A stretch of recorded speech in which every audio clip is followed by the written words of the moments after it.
Well, good evening, everyone, and welcome to Total Nonstop Podcast. Today, we're going to do a SmackDown review, something that we have not done yet on the show. Let me go ahead and bring up my good co-host here, Mr. Moose Man. How are you doing? Good. I'm doing well. Yes, we're going to be talking about SmackDown, October the 23rd, 2020. What's up, Mr. Justin Hicks? My other co-host for Saturday show, kick-ass co-host. I actually got two good co-hosts here at Pinfall. We're going to talk about SmackDown. The reason I decided to do SmackDown, like I have said before, we have not done a SmackDown yet after all these Total Nonstop podcasts. All the votes that never got it, which in all fairness, we're on Thursday. So, by then, like the pay-per-view's done happen Sunday from this show that we're going to talk about. But it is what it is. I want to talk about it. We're going to go ahead and start it off. As me and Gene was talking about earlier, Kevin Owens started off the show with the KO show. He brought out Daniel Bryan. They talked about how they're going to look forward to facing each other again and in the future. And KO asked Bryan what he wants to see on SmackDown. Bryan talked about wanting to see the best young showcased on the show. There was actually a really funny line in this because Owens said he brought Bryan out to talk about the tag team titles and mentioned how he has never been a tag team champion. And Bryan said it's because KO, you betrayed a lot of your friends. Yeah. And then he starts stuttering like, and then Daniel goes, all of them. All of them. Every one of them, even Chris Jericho. And I think everybody was thinking Chris would always be the one that turned. I ain't going to lie, dude. That was a heartbreaking moment. Yeah. Say, hey, why is my name on this list? I was like, no, because I loved them together, dude. They were hilarious. And then we had Ziggler and Rude come on out and talk about how they were some great tag team. Yeah, that's just they could be. I mean, they really could. They couldn't. They really could be. What is this? If used correctly in this whole thing, and then the Street Profits came on. Hey, Josh. What am I, chopped liver? Oh. You're the El Presidente. How are you chopped liver? There you go. And then Street Profits. You don't chop your liver. You have someone chop it and bring it to you. That's why you're the president. Right. So. And then we had the Street Profits come out. They had the lovely Ditzy Tups falling all the time now. I'm tired of that entrance. I think it would work better if it had a live crowd or something. But it just I don't know. It was cool the first couple of times, and after that, what I always think about every time I say that, I bet you the guys in the back are like, I'm so sick of picking up them damn cups. Because they have to pick them bitches up every month, and there's a bunch of them too that fall. There's a pretty good bit. Small, big, yeah, they're all different sizes. I bet you they get sick of picking that shit up. They just sweep it off to the side now and where the lights are. The first match I got up here, Gene, is Bianca versus Selena. Selena Vega, yep. But actually, with this whole thing, it came into an improv. That thing didn't break into an improv tag turmoil match. Yeah, they're always like selling Bianca like the tracks, the superstar that she's kind of like the Mr. Perfect, I guess you could kind of say, type character, where she can kind of do everything, and she's really badass. I've been saying for a while, this is why I kind of I did laugh kind of in El Presidente's face last night when he said WWE had a joke of a women's division. I don't see it. I think that they got really good women there. They just, because they are always building around only 4 of them. You don't see the other ones. They still got the best women division there is on television. I mean, there's no doubt about that. So comparing it right now, where you have no Bailey, or where you have no the man Becky Lynch, you have no Charlotte Flair. Now Bailey and Banks are sort of out of the mix. Banks got her title, but they're sort of out of the play. Like I said over on Smack or on Raw, I would really like to see Lacey Evans. She needs a good run. That would be perfect for her. Yeah, but to me, Lacey is just such a bad in the ring. I ain't gonna say that she's terrible, but she's definitely got some improvement to do in certain areas. I guess you could say her ring vision is not good. Yeah. She has a tendency of being in bad spots or not in the right spot at the right time. Or I haven't seen one where they hook her right leg and she stuck her left leg up. And then over on SmackDown, the one we're talking about, Bianca Belair, I think it's about time to showcase and highlight her. I think it's the best time to have. I don't care if they just put her in a tag. If they just give her a tag title, because she never had the NXT title. So every time I thought they was going to give it to her, they never would go ahead and push her the rest of the way. So I just want to see her with some kind of belt on her, man. She deserves it. Next up, you had. I don't even want to talk about this. The only reason I'll talk about this is for one reason. Next up, you got Chad Gable versus Lars Sullivan. I could give a shit less about Lars Sullivan, okay? What little bit I like Lars Sullivan went out the window like a long time ago, okay? Because to me, he buried his own grave, dig his own grave with me, some of the shit he pulled. So yeah, but Lars wins. But the highlight out of this was let's call him Shorty G at the time. Shorty G says, I quit. They get him into the back. He's like, what are you talking about? And he goes, I quit being Shorty G. There's a man that has a long list of accolades, and it's not Shorty G. It's Chad freaking Gable. The only thing about this is that I want to get excited for it. But if you remember, not too long before they started calling him Shorty G, they did this vignette about him that just showed you what a badass he could be. And then they end up calling him Shorty G right after that. I got so crunk for that shit, man. I don't know if anybody's looking for it, go and see if you can find it on YouTube or something. Because that vignette was badass. And I was like, oh, shit, yeah. Because I loved when he was taken serious in the tag team with Jordan, And I got so crunk for it, man. Then they ended up calling him Shorty G, and it pissed me off. So, I just don't want to get too excited because I just feel like it's like a tease. Because it's like, okay, they're going to let him cut loose, and then they're like, we're going to get some other lame-ass version of him. or something, or he's going to reinvent himself and never do something. That. Next up, I have Bailey, who basically talked all her smack. We know that Bailey is not the champion no more. This was the night where they talked a bunch of smack, and Sasha got Bailey to sign the contract just before Hell in a Cell, as we already know. I do, going back to that though, that was you can look at it, the most big thing from that was that seeing Bailey in the chair. I guess, Justin, that's a way to put it, but I mean, I guess we could say that that's one way to put it. Someone did make the joke that with no crowd, he didn't have to worry about his anxiety no more. Yeah. But he just can't stay out of trouble. Before we go any further, we're going to take a real quick commercial break, and we'll be right back.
That's the Paradigm Shelf. Catch it every Wednesday at 9 p.m. Central. Okay, next up, I got Law and Otis is what they've got it labeled here. This was actually a pretty cool little segment. I wasn't mad about this. This was actually pretty cool with the JBL.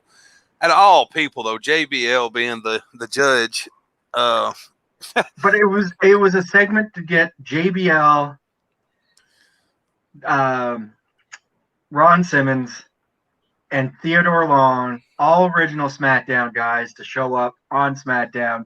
I love how Theodore Long was the bailiff, or not the bailiff, but the buddy taking in all the notes. And when Asuka goes off, who's on Raw, may I say, but she come on Law and Otis and starts talking all this Japanese smack. And I love JBL looks at her and goes, "Did you get that?" Because I got every bit of that, player. Every bit of that, yeah. For some that don't know, I think this was a little bit of a poke at there's the stories of Wrestler's Court that used to happen in the back where the Undertaker was always the judge.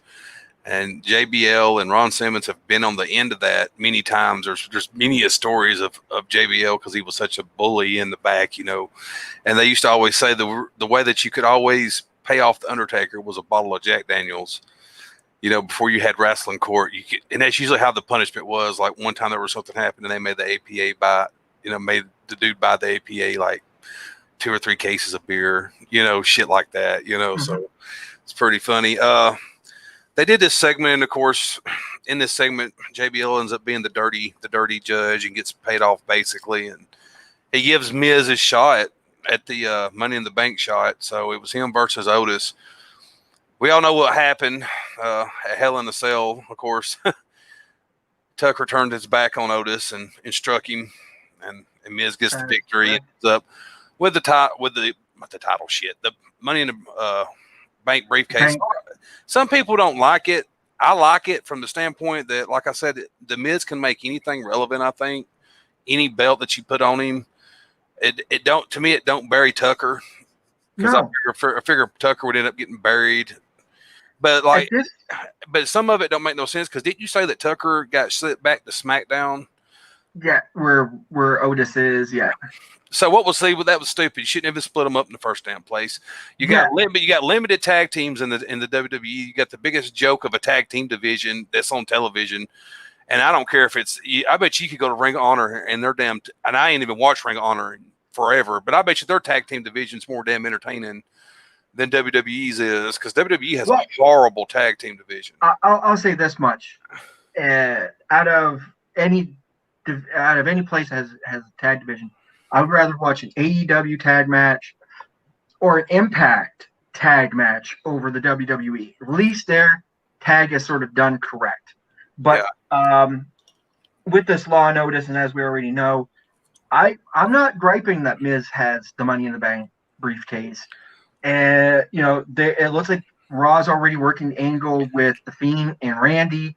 Is this a way to turn Morrison on him?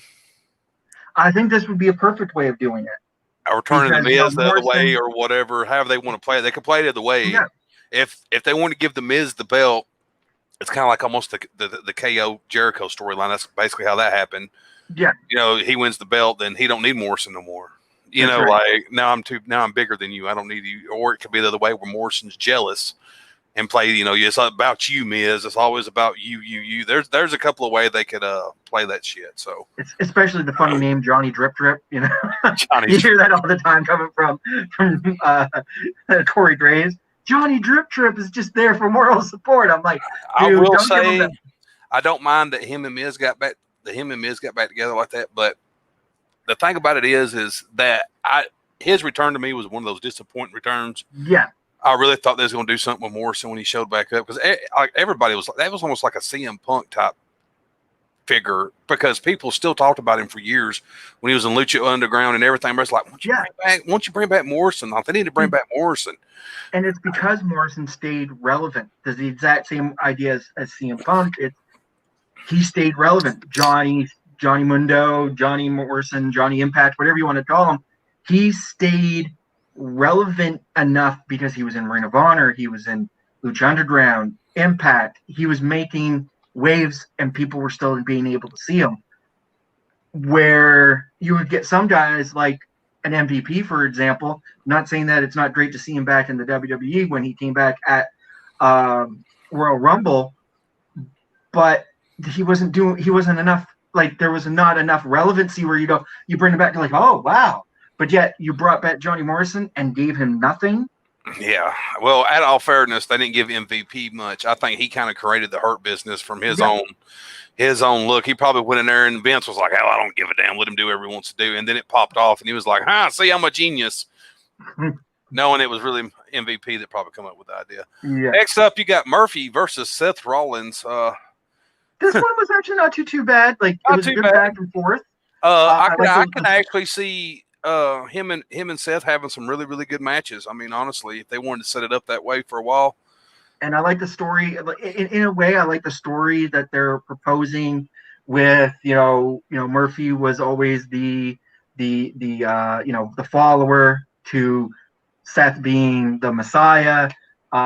You were just this follower. And also tying in, not meaning to, but they're tying in Ray and Dominic and Ray's daughter, and how they're playing it. It's like she likes Murphy now. Murphy's being all good and everything. She doesn't want Murphy to get hurt, and they don't really want to do anything because all this time from previous, they've had all this bad blood, and they're just trying to let it go.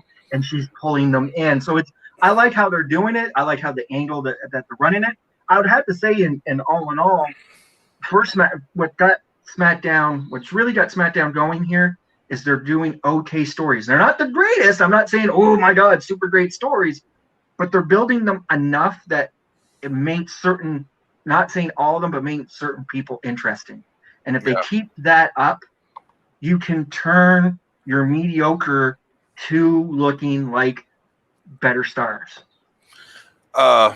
Also, I mean, I love Buddy Murphy anyway. Some people know that about me. I've said it before. I went to watch SmackDown live just so I could watch 205 afterwards to watch Buddy Murphy and Cedric Alexander tear the house down, man. Yep. And they did, dude. I mean, it was the best match of the night. Those two come out and tore the house down. And I remember fans that had stuck around, because you got those, I guess you could say, mainstream fans that probably didn't pay attention to 205 live. and they ended up staying after some of them did and watching that match, and was like, holy shit. You know, I could hear him talking. I was like, yeah, that's why I came, was for those two right there alone, you know? Yeah. So he's very good. Next up you have Roman Reigns in a segment where he's going to name his stipulation. And of course, everybody knows he names the I Quit. In a Hell in a Cell, I didn't quite understand this logic. The thing about this one was how it comes out is, you know, Roman comes out. They're about to call him the tribal chief. He's coming out with what the stipulation would be after the I Quit match. It was going to be like, what would happen if Jey Uso, what would be the consequence? And all of a sudden, comes up on the screen is what he thought was Jey in his room, talking about his water and the tribal fruit. And really, it's Jimmy, and Jay's behind him. They beat him up, and he runs back up. And then Roman just basically sort of says, he goes, because you're disrespecting, you're thinking this is funny, this is how it's going to go. If you beat me, then you're out. You're out of the family. Your family doesn't mean nothing. Your brother, because you brought him into, they're all out. But if I beat you, when I beat you, you're going to be indentured to me, because if not, and you don't respect me, you're still going to be out of the family. So it was like, no matter what cracked me up when he said it, the first thing that went through my mind was like, Day, you fired. Roach, you fired too. Like, that's what it went through my mind when I heard him say that shit. I don't care what anybody says. I hated Roman. I'll be the first to admit, I'm not a Roman fan, but they have sucked me in with this damn storyline with him and Heyman and this Samoan thing that they're doing. And I just don't know where they're exactly going with it. I am really hoping it's not Roman versus The Rock. I just don't care to see that, but if it is, I guess it is. So, I mean, everybody knows, of course, Roman retained. Yeah. Like, I don't know who would think that he wasn't going to retain. But no, the build to it, and even this whole thing has been really well. And I think what this can open up now, and this is more of a speculation, if anything. My speculation here would be, now that you have Miz, Money in the Bank briefcase holder, you can really start tying that in, because now you've got two lackeys. You have Roman has his two lackeys. He has Jim and Jey Uso. Why not have them keep going out after Miz and Morrison from time to time, testing them? Because he's the guy that's got the briefcase. He's the guy that he's got to be worried about, technically. Not everybody else, not your number one contenders, not anything like that, because those guys are going to be given to you by management. The proverbial question mark is Miz, and I think that is who you'd be looking at. Even though that Miz is not on SmackDown anymore, because he's supposed to be on Raw, but where they're already booking that storyline with, where it looks like it's The Fiend and Randy Orton, I would really push, if I was SmackDown, I'd really push, like, hey, have the Jim and Jey Uso from time to time beat up on fucking Miz and Morrison, because they got the briefcase. You know what I mean? It made sense. That's where I'd be going. We'll be right back. Yep. No, there ain't no stopping us. Fly without boarding pass. Couldn't catch me, I be moving fast. Call me a shooting star. Let them know who you are. Flying up in a bar. Wish on a star. Time to show them who's in charge. Call me a shooting star.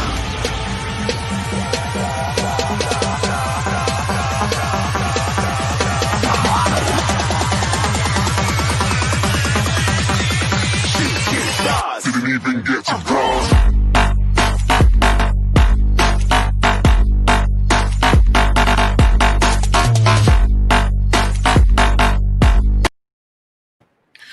That's the Huddle Podcast. You can catch it every Tuesday night at 9 p.m. Central Time. All right, we're going to, that is it for SmackDown. So, you want to talk about a little bit about what happened on NXT last night, or AEW real fast? Sure. NXT, because I actually caught the top 10s of NXT for Halloween Havoc. I do follow them on Instagram and Snapchat. Let's talk about one thing real fast. NXT actually beat out AEW in the ratings this week, which is big shocker. Mhm. Didn't think that would end up happening, but it did. But it was probably because, it was a Halloween Havoc. It was promoted like it was a pay-per-view, so that might have had a lot to do with it. But AEW numbers was down. They were down pretty low. Look, man, in reality, every show is going to have a slipping week. Yep. I'm pretty sure Jericho will say it's because the moon aligned with someone's Uranus or some bullshit, and that's why they lost it. But they still won in the demo god, and he's still the demo god. And the reason why, and if you look at it, if you're looking at let's break down AEW segment to NXT Halloween Havoc. I think the thing that dropped it was the whole Inner Circle House committee meeting. You had different guys show up. Eric Bischoff did show up and whatnot that night, but it just nothing seemed to be out of the ordinary. Like, you heard the matches, and it wasn't like, oh my God, there's a big shocker. People were like, oh, Pentagon versus Kenny Omega. We've seen that Omega's going to win. You know what I mean? Like, this is just, already set place. You had Gargano defeating Damian Priest. He is your right. new NXT North American champion. The first ever two-time. I don't like this move. I'm a Johnny Gargano fan. I know he don't have I know he's got his haters. Mm-hmm. I'm not a fan of this move. You just put that belt on Priest. Yeah. There was no need, I don't think, to give it to Johnny in this instance. I like where Priest was going with it. I thought he looked good with the belt on. Yep. He's a good talent. You could have let him hold on to that belt a little bit longer. I think this was premature. This was basically one of those situations where they said, well, we need to have a title change on here because it's Halloween Havoc and it's a big event. What can we do? And they didn't want to. And they didn't want to move the NXT Heavyweight Championship. So they're like, hey, this is the one. And this is the one that was getting big. Johnny Gargano came out like Jack Skeleton. Later on, Kylie Ray looked like Sally from A Nightmare Before Christmas. I think the biggest play into all of this that to me wasn't a big deal was really the spin the wheel, make a deal. They spun the wheel. Don't get me wrong, Chauncey Blackheart's there. She spins the wheel. But the matches that you got were atypical. Oh, Devil's Playground match. It's Devil's Playground match. It's a Falls Count Anywhere's match. Yeah, because it was all predetermined any damn way on that. So next up, you had the Pat McAfee stood it with Danny Burcham and him out there. Mm-hmm. Of course, they're your tag team champions, and he's sitting here running his mouth. And of course, Kyle O'Reilly comes out, followed by Pete Dunne of all people. And I knew, let's go ahead and be real. I knew when I seen Pete Dunne come out, I said, Dunne is about to flip. Yep. Undisputed Era has beat Pete Dunne's ass for years. Do you really honestly think that he would go out there and help Kyle O'Reilly just because Kyle's getting, the numbers are against Kyle now? I'm going to go out here and help him. No. I knew that was coming.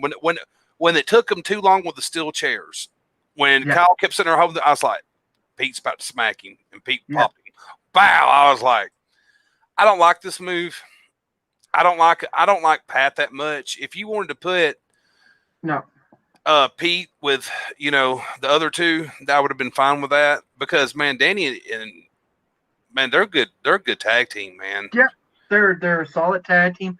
The thing here is, and I think what they're trying to leave that to, War Games. They want a team Pat O'Reilly versus Undisputed Era. O'Reilly feels like he'd been fucking humiliated by Adam Cole. What better way? This is where it's going to.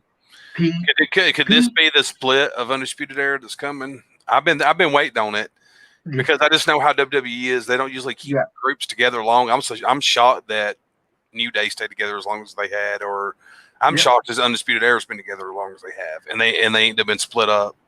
But here's the big thing. I think this is Pete wants his revenge and War Games, and you need guys. If you look at Pat's team, you needed at least one person who was been in that match, and Pete Dunne has been in that match, so it made sense. Let's put an experienced guy on that team so that they can you have that one experienced guy that can tell them, okay, yeah, this is what's going to happen. It's still predetermined, but dudes, this ain't, fun as you think. You know what I mean? Next up, you had Escobar taking on Jake Atlas. Mhm. Escobar, of course, wins, defeats Atlas by pinfall. This was not a great match. I started watching it about went to sleep. And I was not, and that sucks because it's two good talents. It was just one of those things where they was not clicking that night. You had Grimes versus Loomis. I really love this segment they did with Michael Hayes. Bad Street. Yeah. That shit was so great, man. And I'm not even really a big Michael Hayes fan. I just love it when they bring old school guys back like that and just stick them in a segment. And it was so damn random. Because did you really expect to see Michael Hayes? Now, if it would have been HBK or Triple H or someone like that you see like kind of here and there, pop up. Like it's been a while since I've seen Michael Hayes like really do any kind of TV time, other than like you get shots of him doing backstage stuff when he's doing stuff like that. But he showed up now, and I about died, dude. I was like, yeah, because Grimes is like, how am I going to get there? And then all of a sudden this band pulls up, and all you hear is Bad Street.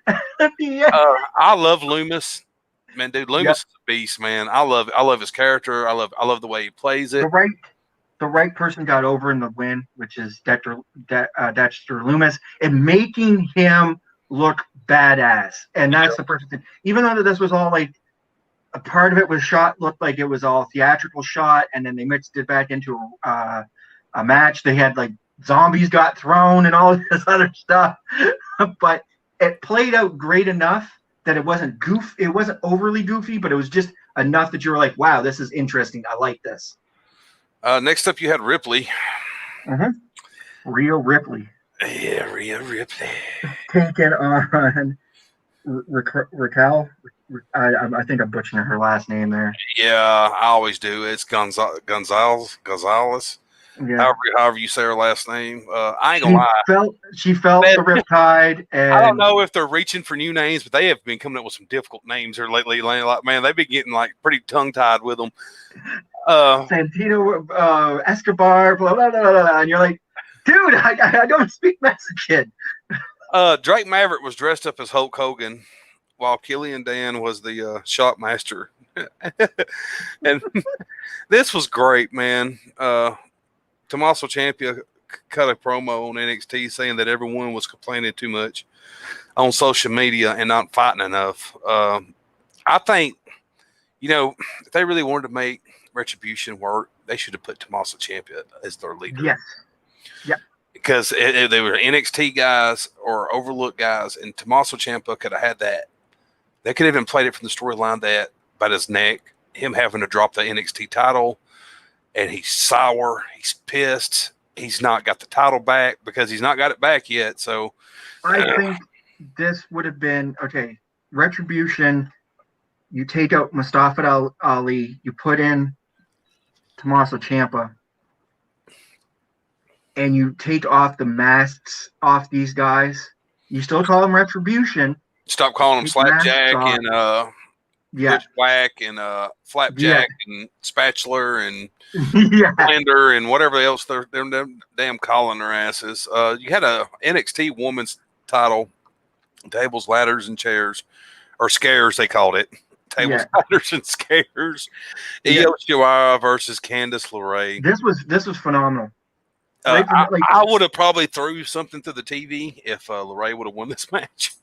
Well, it almost looked like that they had some freaking screen guy about to pull her all the way. For the minute that I seen this, I'm like, when I even seen the clip, I'm like, is that Johnny Gargano in a screen costume helping her?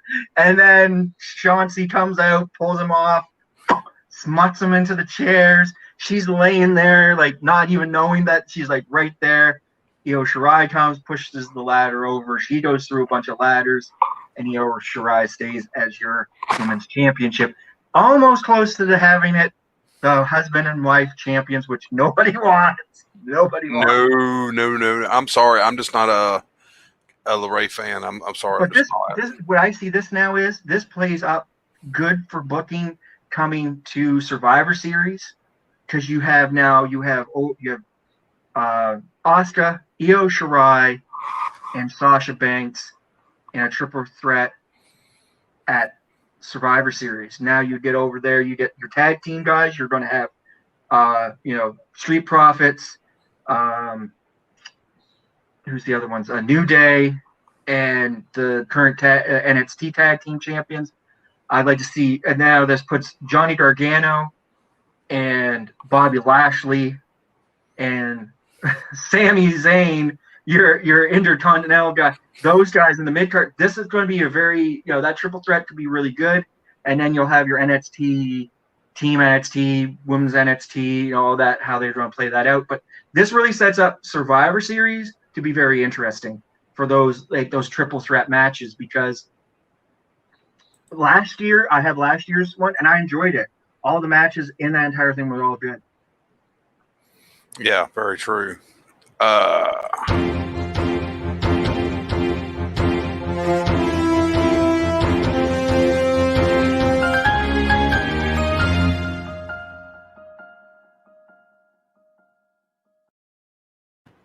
The only news I have is that Vince McMahon is still an old man that is out of touch, and he has changed Matt Riddle's name to Riddle. I've seen that today too. I'm like, what? I had to do it, man. I had to do it because it's so ridiculous when they do it. And I know Matt Riddle went and was like, it's no big deal, guys. People's been calling me Riddle forever. It's really my last name. But still, though, dude. Like, why? It's not just that. It's the whole idea of this. They did it with Buddy Murphy. They changed him from Buddy Murphy to Murphy. What are they going to do to Keith Lee? Are they just going to call him Lee? Like, you know what I mean? Like, they're doing it now. Vince already put him in a dress. I mean, so. Yeah, but when you're looking at the names, like when they're even like compiling the card, instead of Randy Orton, it's Orton, McIntyre. It's singular names. We don't address them by one name. They have, you know what I mean? Not just like we don't talk about Dolph Ziggler. It's just Ziggler. It's Dolph Ziggler. There's a D and an S there. Yeah. So as far as Matt Riddle's name being changed to Riddle, Vince McMahon.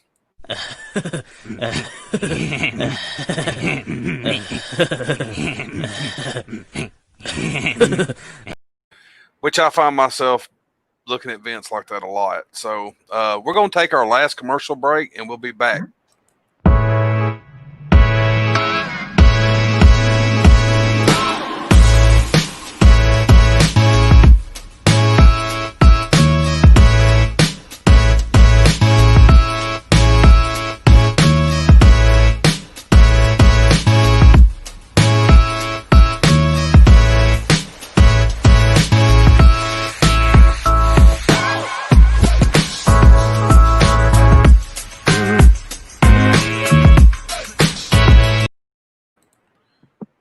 That's the Geek Gauntlet. I believe y'all were shooting Friday. We are doing a very special Halloween edition this Friday, but normally it is on Saturday, 9 Central. Yeah, that it is. Well, it's that time for...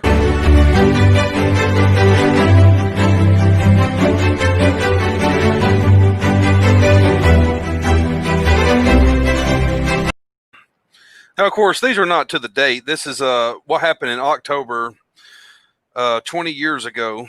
20 years ago, ECW presented the Ultimate Jeopardy from the ECW Arena in Philadelphia, Pennsylvania. You had Taz, who defeated Johnny Smith in a submission match. You also had Bam Bam Bigelow, who defeated Terry Gordo. Devon Dudley defeated Bubba Ray Dudley.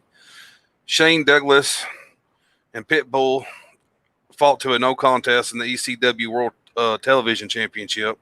You had the Sandman Tommy Dreamer, who defeated Brian Lee, Steven Richards. Steven Richards was the replacement for Raven, whose ECW World Heavyweight Championship was at stake. Since Sandman got the pinfall on Richards in the match, he became the new ECW World Heavyweight Champion. The match would have aired on October the 8th, 1996, Hardcore TV, which you can see on the WWE Network. Well, how about that? Also, October was the passing of Brian Pillman.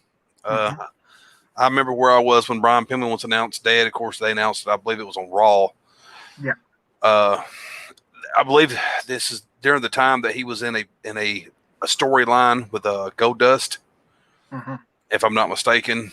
He was found dead in his hotel room. Of course, I believe it was an overdose, was it not? I do believe It ended up being an overdose. He had a few demons and stuff like that. I sit around and I think, man, what could have been a Brian Pillman? A lot. Brian's one of those guys that's kind of like Owen. He died way too young. Mm-hmm. If those guys would have got to be around during the Attitude Era, you know, some of them early 2000 matches, I mean, you would have got a lot of good matches. You would have got, you could have got Owen working with Eddie. You could have got Brian Pillman working with Eddie. I mean, there would have been a lot of good matches that would have came. Looking over this, like, if Brian Pillman and Owen had still been around, you probably could have got later on down the road, especially in the Ruthless Aggression era, when, you know, Stone Cold's sort of hype was starting to diminish a little bit. And, you know, Stone Cold was feeling at that point, like, you know, the business wasn't for him. I know they would have easily been able to put Pillman and Stone Cold back together. You had a rehashing of the Hollywood Blondes for a bit, and I think that would have been fun. I think it would have been what Stone Cold would have needed. Longevity would have helped there. Owen, even putting an Owen and Flying Brian together at some point would have been either against each other or as a tag team would have worked very well. Very well. There was a lot of good opportunities. Plus, as we get now today, if they had been still here, just imagine the storylines that they could have wrote with the guys they have now. Oh man, that would have been great. especially Brian. I just think of him as being a guy that would have been definitely in the back writing stories, because he was crazy like that. He would give you crazy stories. Yeah, he is. I think it would have been great, dude. It really sucks. That's going to about almost wrap up our show. Before we go, let me go ahead and post this on up here. This is all the shows that we have through Pinfall Productions. As you say, we have everything from NCAA football on Saturday mornings to get your day started for football. You have the Huddle for the NFL. Paragram Shift, where we talk about all different types of subjects, and we go over old pay-per-views to spotlights on certain people. We did one recently on Paul Heyman. They've had one on Dusty Rhodes and so on. Of course, you got the Geek Gauntlet there, where Mr. Gene there and Will, if you will, HD Morgan. You can get with them and get your geek on. They talk about all kinds of comic book, that type of geeky stuff. So that's all the shows we have there. And if you would like to be involved with Pinfall Productions and you have an idea of a podcast that you might have in mind and you'd like to team up with us, you can get with any of us over here at Pinfall, and we can try to see what we can do for you. What pay-per-view is coming up?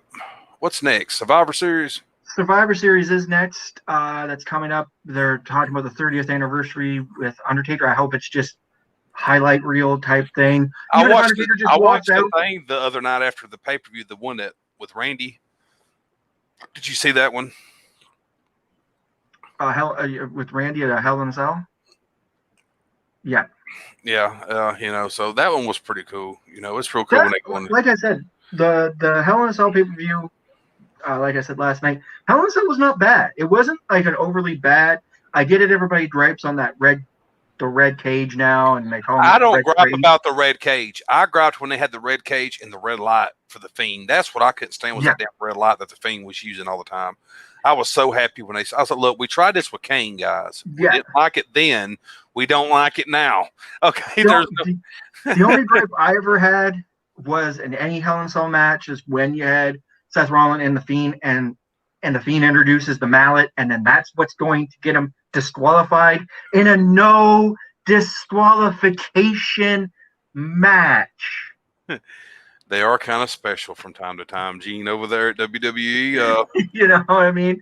It's like you just had an I Quit match in the Hell in a Cell.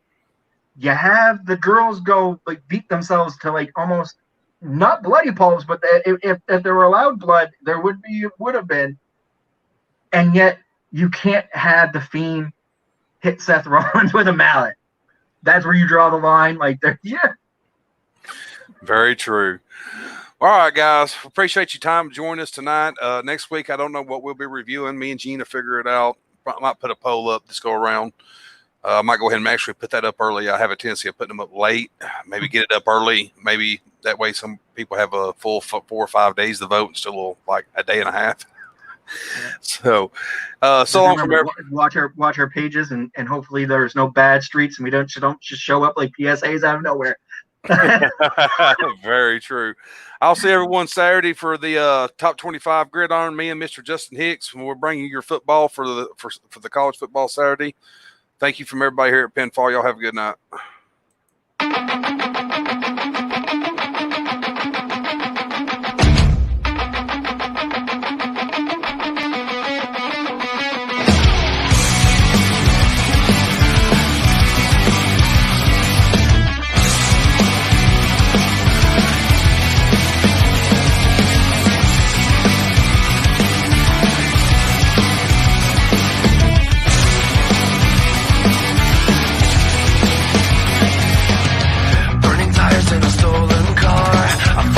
So bad outside the bar, heading out as far away I can. Heart is pounding, got so damn out of hand. Doing 90 through the city night. Nothing's ever gonna be alright. Life will never be what it was.